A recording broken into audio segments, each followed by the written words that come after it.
big question.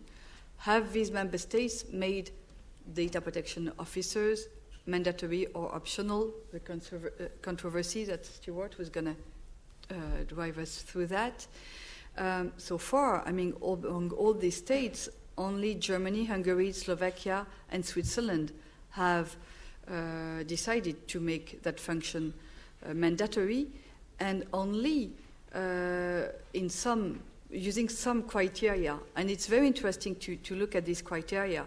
In some areas, well, in some countries, the criteria is based on the sector, or sometimes it's a size criteria which has been used, like in Germany or in Slovakia.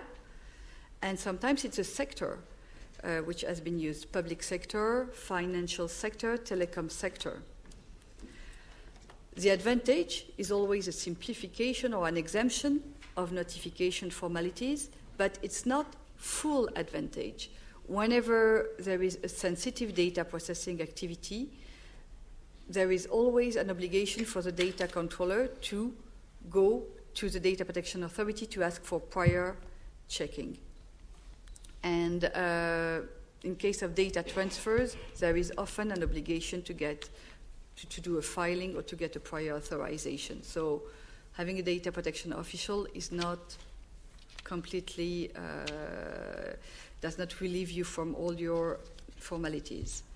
What is the role? As indicated in the directive, and here we are with the role. So the role as it was defined in the directive, you find it in all member states' laws, ensuring the compliance, supervising the data processing activities, and maintaining a registry. What you find on top of this general role is that in several laws, the data protection official is used as a contact point for individuals. In other laws, it also has a role of sensitization of the staff of the data controller.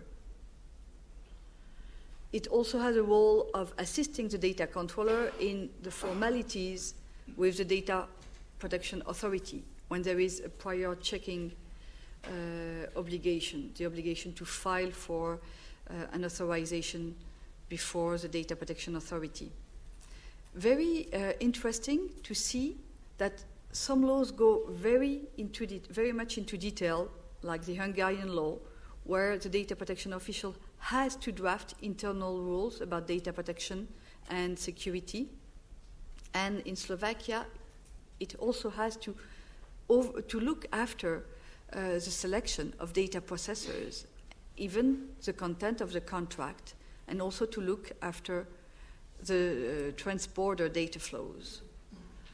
The only country where the DPO has to draft an annual report is France.